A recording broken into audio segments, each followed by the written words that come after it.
नमस्कार मंडळी, लक्ष्मीच्या पावलांनी या मालिकेच्या आजच्या भागात आज आपण बघणार आहोत. अंजू ही कलासाठी चहा नाश्ता घेऊन आलेली असते आणि कलाला ती म्हणत असते की कलाताई, तुम्ही रात्रीपासून काहीच खाल्लं नाहीये, थोडंसं काहीतरी खाऊन घ्या. तेव्हा कला म्हणत असते की नाही नको अंजू, खरंच मला काही नकोय आणि तशी मला भूक पण नाहीये. अद्वैत वरती बाल्कनीमध्ये उभा असतो आणि मग त्याच्याकडे बघून कला त्याला म्हणत असते की रात्री जे काही झालंय त्याने पोट तसंही भरलंय माझं. अंजू म्हणते की म्हणजे ताई तुम्ही काहीच खाणार नाही का? कला म्हणते की नको, खरंच अंजू, खरंच नकोय मला काही खायला, तू प्लीज हे आतमध्ये घेऊन जा. मग त्यानंतर अंजू आतमध्ये निघून जाते तर अद्वैत कलाकडे बघत असतो आणि कला अद्वैतला इग्नोर करत असते. तर कला आता बाहेरच उभी असते, मनामध्ये म्हणत असते की नवरात्र सुरू झाली आहे, आज नवरात्रीची पहिलीच माळ आहे आणि मी काहीच करू शकत नाहीये. देवी आई प्लीज माफ कर ग मला खरंच तुझी सेवा करायची आहे, परंतु मला करता येत नाहीये. त्यानंतर अद्वैत इकडे कामामध्ये असतो, त्याच वेळी आबा तिथे येतात. आबा अद्वैतला म्हणतात की काय रे अद्वैत, कामात आहेस? अद्वैत म्हणतो की हो आबा, थोडासा. मग आबा अद्वैतला म्हणतात की अद्वैत, मला जरा तुझ्याशी बोलायचं होतं रे. अद्वैत म्हणतो की हो बोला ना आबा, काय झालं? आबा अद्वैतला म्हणतात की अद्वैत हे बघ, आता खूप झालं, तूही जरा आता समजून घे. अरे काही झालं तरी कला आपल्या घरची लक्ष्मी आहे रे, आणि घरच्या लक्ष्मीला असं घराबाहेर काढणं मला काय बरोबर वाटत नाही. आता काल तू खूप चिडला होता म्हणून मी तुझ्याशी काही बोललो नाही. हे बघ आता रात पण सरलीये, तू प्लीज त्या पोरीला आतमध्ये घे, घरामध्ये घे. अद्वैत आबाला म्हणतो की आबा माझी दुसरी काहीच इच्छा नाहीये, माझी फक्त एवढी इच्छा आहे की तिने तिची चूक कबूल करावी, सगळ्यांसमोर तिने सॉरी म्हणावं. आबा तुम्ही एक गोष्ट ऑब्झर्व केली आहे ना, तिला कोणीही काही प्रश्न विचारला तरी तिचं शेवटी उत्तर तयारच असतं. नाही आबा, तिने हात जोडून आईची माफी मागायलाच हवी, तर आणि तरच मी तिला घरामध्ये घेईल. आणि मी जर असं नाही केलं तर तिला एनकरेजमेंट भेटेल, आणि जर ती अशीच घरामध्ये आली तर कशा प्रकारे मी जिंकली आहे आणि तुझ्या नाकावर टिचून मी घरात आली आहे ह्या ॲटिट्यूडनेच ती घरात येईल, आणि मग तो सुद्धा एका अर्थाने माझ्या आईचा अपमानच असेल ना. आबा म्हणतात की हे बघ अद्वैत, मला फक्त एक गोष्ट म्हणायची आहे की माणूस जेव्हा चिडतो ना तेव्हा सत्यावर पडदा पडत असतो, आणि मग त्यातून खरं काय खोटं काय काहीच कळत नसतं. अरे ती आपल्या घरची लक्ष्मी आहे आणि आता नवरात्र आहे, देवीचा उत्सव आहे, आता तरी आपली लक्ष्मी आपल्या घरामध्ये असली पाहिजे ना. अद्वैत आबांना म्हणतो की आबा आय एम सॉरी, परंतु मी मात्र माझ्या आईचा झालेला अपमान कधीच सहन करू शकत नाही. मी यावेळी तुमचा शब्द पाळू शकत नाही, आणि प्लीज म्हणूनच मी तुम्हाला रिक्वेस्ट करतो यावेळी की प्लीज तुम्ही मला यावेळी काही सांगू नका. आबा अद्वैतला म्हणतात की ठीक आहे अद्वैत, तुला जे योग्य वाटतं ते तू कर. तेवढ्यातच रजनी तिथे येते. मग आबा रजनीला म्हणतात की रजनी, नवरात्र सुरू झाली आहे, मी जरा देवळात जाऊन येतो. रजनी म्हणते की चालेल. मग आबा तिथून निघालेले असतात. आबा अंगणामध्ये येतात. कला अंगणामध्येच उभी असते. कला आबांना विचारते की आबा तुम्ही कुठे निघालात का? आबा म्हणतात की हो, जरा देवळात जाऊन येतो. तसंही आता नवरात्र आहे, देवीचं दर्शन घेऊन येतो. आबा कलाला म्हणतात की कला, मला जरा तुझ्याशी बोलायचं होतं. काल जे काही घडलं ते फार चुकीचं होतं.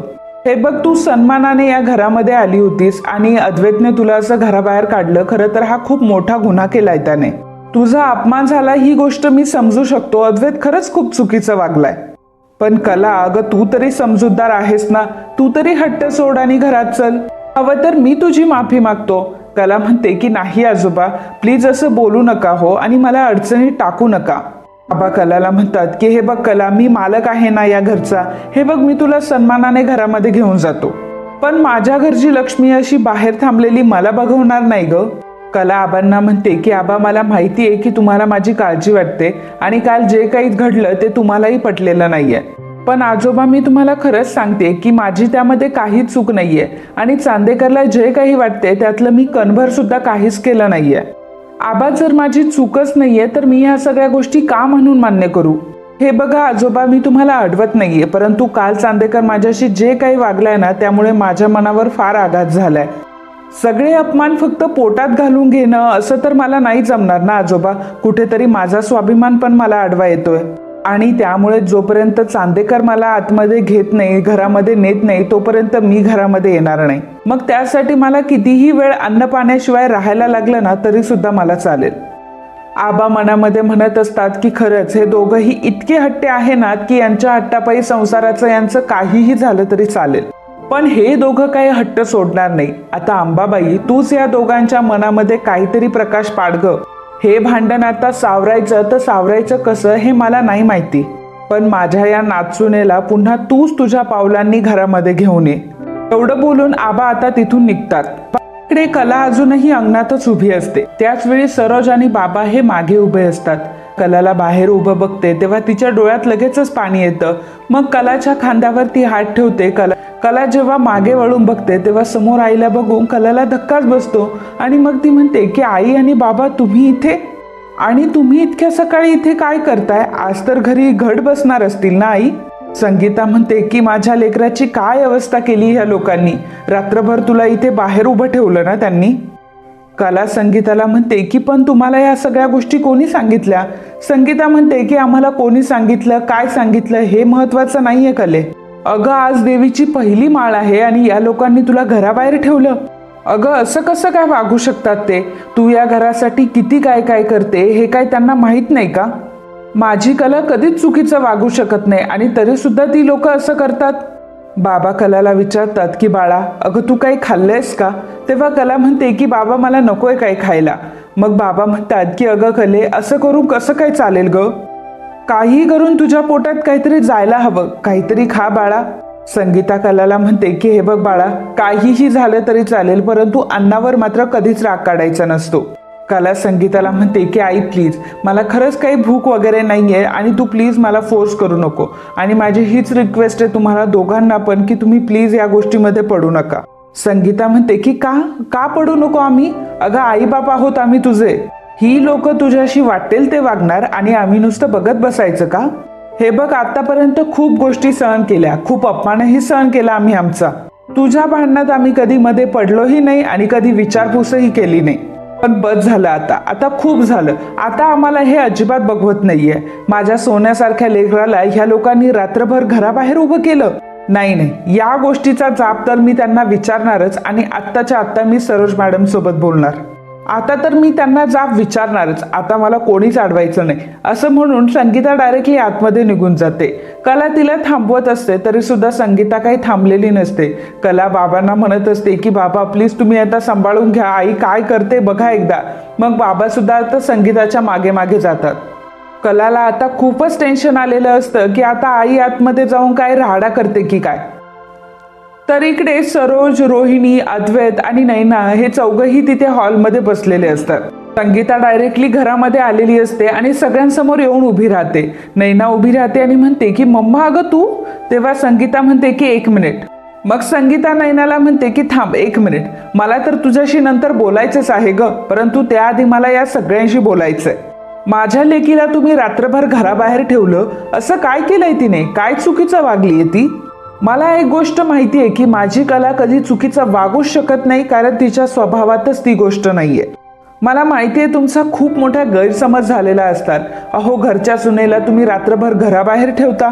अहो काय वाटलं असेल माझ्या कलाला? अहो घरच्या सुनेसोबत तुम्ही असं वागू तरी कसं काय शकता? सरोज संगीताला म्हणते की मिसेस खरे कोणासोबत बोलताय तुम्ही? आमच्याच घरात राहून आम्हालाच जाब विचारताय? कोणाच्या घरात तुम्ही उभे आहात हे तरी समजतंय ना तुम्हाला?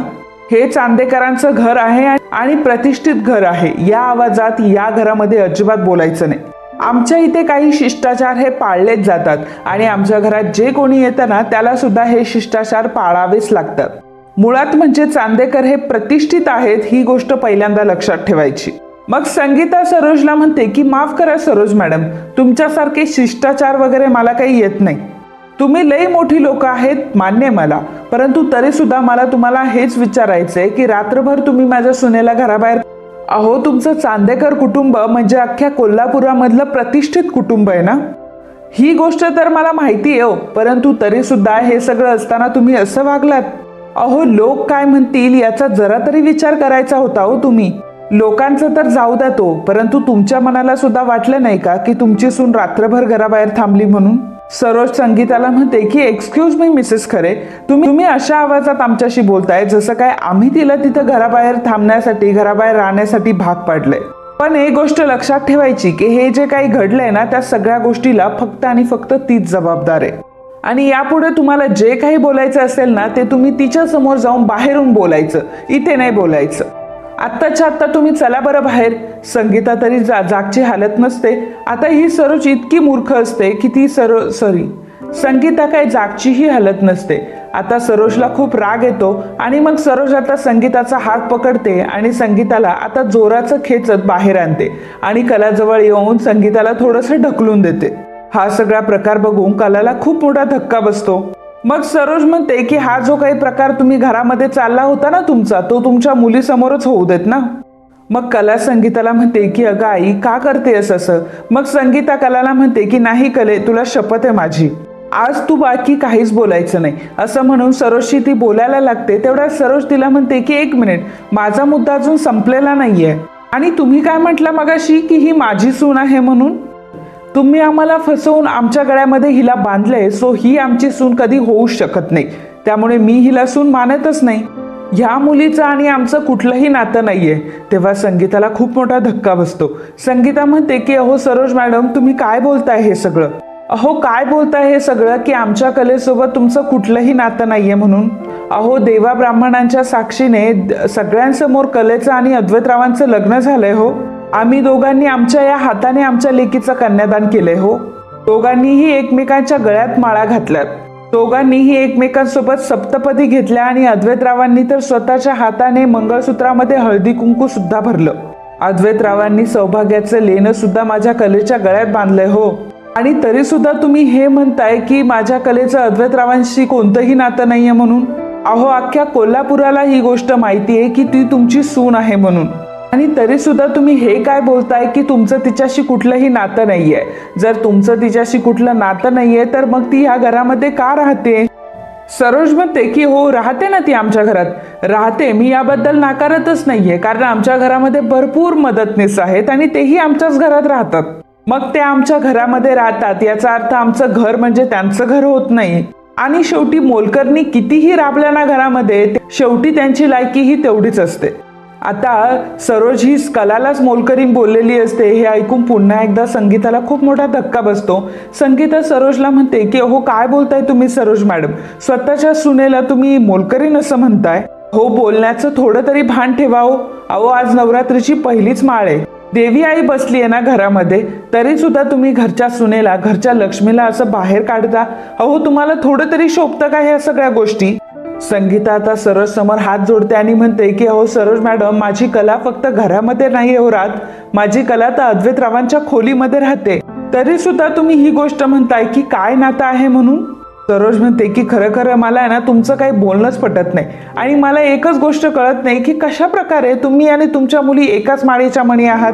तुम्हाला स्वतःचा मुद्दा कधीही सोडायचा नसतो आणि समोरच्याला तुम्हाला कसं गुरफटायचं, कसं बोलण्यामध्ये फसवायचं हे मात्र चांगलंच माहिती आहे. संगीता सरोजला म्हणत असते की सरोज मॅडम, अहो माझं तसं म्हणणं नाहीये. माझं फक्त एक म्हणणं तुम्ही ऐकून घ्या की लग्नाआधी मुलगी ही आईला आई म्हणत असते, पण अहो जेव्हा तिचं लग्न होतं तेव्हा ती आपल्या सासूलाच आई मानते आणि त्याच आधाराने ती आपल्या सासूला अहो आई असं म्हणते. सरोज म्हणते की एक मिनिट, तुमच्या मुलीला मी तो दर्जा कधीही दिलेला नाहीये, कारण मी मुळात म्हणजे तुमच्या मुलीला माझी सूनच मानत नाही आणि तिची सुद्धा मला आई म्हणण्याची हिंमत मात्र कधीच होणार नाही, कारण ती मात्र तिची पायरी बरोबर ओळखू नये.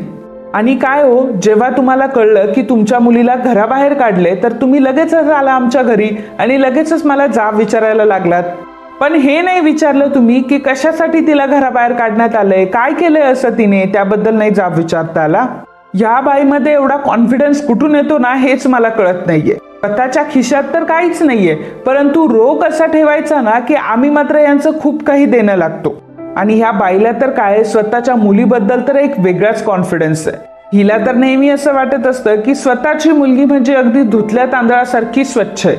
संगीता म्हणते की अहो सरोज मॅडम, काय बोलताय तुम्ही? कुठल्या आईला ही गोष्ट सहन होईल की रात्रभर तिच्या लेकीला असं घराबाहेर ठेवलं म्हणून? बाबा सरोजला म्हणतात की सरोज मॅडम, आम्हाला माफ करा, परंतु आतापर्यंत आम्ही एवढं बघत आलोय, आमच्या कलाला आम्ही खूप चांगलं ओळखतोय, आमच्या कलाचं पाऊल कधीच घसरलेलं नाही.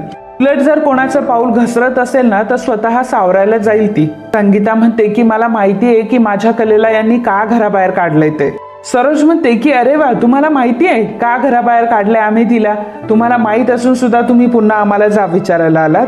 कलाला ती विचारते की काय काय ग, की तू यांना स्वतःचा वकील नेमलाय? संगीता म्हणते की अहो नाही हो सरोज मॅडम, जरासं थोडंसं समजून घ्या हो. तुमच्या अद्वैतरावांसोबत माझ्या कलेचं लग्न झालंय हो, तरी सुद्धा आपली भांडणं काही थांबतच नाही. आपले तंटे तर नुसते वाढतच चालले आणि वाढतच चालले हो. बघा, नातं जर जास्त खेचलं तर ते तुटतं, त्यापरी आपणच त्याला सांभाळून घेतलं पाहिजे ना. अहो आपण नुसते भांडतच राहिलोय हो. आणि तसंही आता 1 वर्ष झालंय यांच्या लग्नाला, तरी सुद्धा आपली भांडणं सुरू आहे. मला माहिती आहे की तुम्ही माझ्या मुलीचा स्वीकार नाही केलाय, हे मला मान्य आहे. परंतु आता त्यांचं लग्न झालंय ना, मग तुम्ही एकदा तरी या गोष्टीचा विचार करायला हवा ना. मग मला सांगा ना, तुम्ही असं का करताय?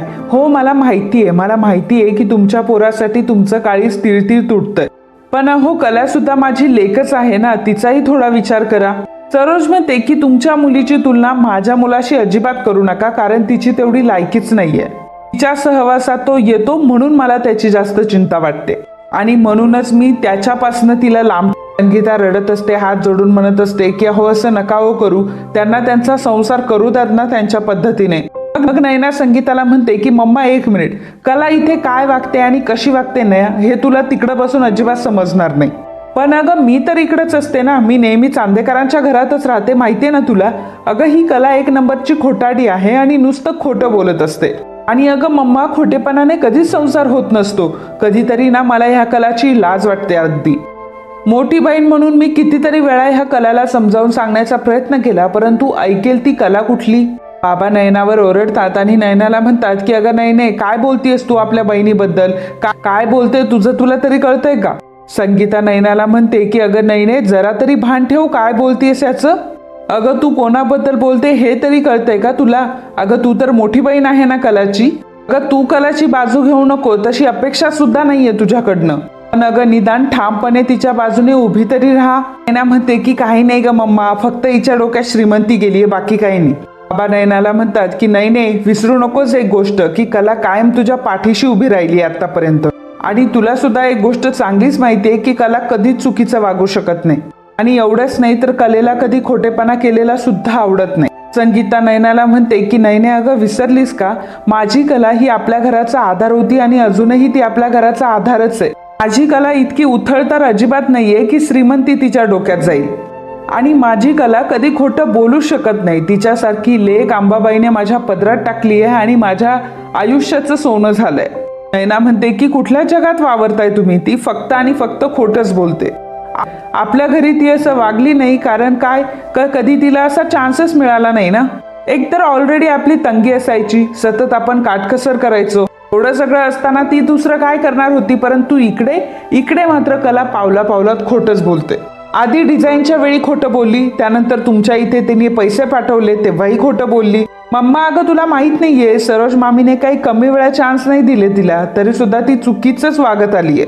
नयनाचं हे बोलणं ऐकून संगीताला आणि बाबांना तर खूप मोठा धक्का बसतो, कारण नयना ही आपल्याच बहिणीबद्दल असं बोलत असते, ज्या बहिणीने तिला प्रत्येक वेळी सपोर्ट केलेला असतो, सगळ्या गोष्टीतून वाचवलेलं असतं. त्याच कलावर आज ती शिंतोडे उडवत असते. हे बघून संगीताला तर खूप वाईट वाटत असतं. बाबा संगीताला म्हणतात की अगं संगी, ही आपलीच मुलगी आहे ना ग. अगं नयने, काय बोलतेस तू हे? कला तुझी धाकटी बहीण आहे ना. नयना म्हणते की हो बाबा, धाकटी बहीण आहे ना, म्हणूनच बोलते या सगळ्या गोष्टी. बाबा मी तुम्हाला सांगू शकत नाही, परंतु या घरामध्ये मला हिची प्रचंड लाज वाटते. बघा बाबा, मी तुम्हाला स्पष्टपणे बोलते की आतमध्ये एक आणि बाहेर एक असं तर मला राहणं काही जमत नाही. मग रोहिणी म्हणते की मिसेस खरे, नयना अगदी करेक्ट बोलतीये. ऑफकोर्स नयना असं खोटं कधीच वागू शकत नाही. तुमच्या 2 मुली म्हणजे 2 टोकं अक्षरशः, एक अशी आहे आणि दुसरी तशी. तर रोहिणीचं हे बोलणं ऐकून संगीताला आणि बाबांना तर खूप मोठा धक्का बसतो आणि कलाबद्दल त्यांना नाही ते ऐकून घ्यावं लागत असतं. त्यांना माहीत असतं की आपली कला कधीच चुकणार नाही, आपली कला कधी चुकीचं वागूच शकत नाही. तरी सुद्धा कलेच्या घरच्यांना, लोकांना कलाबद्दल किती मोठा गैरसमज झालाय.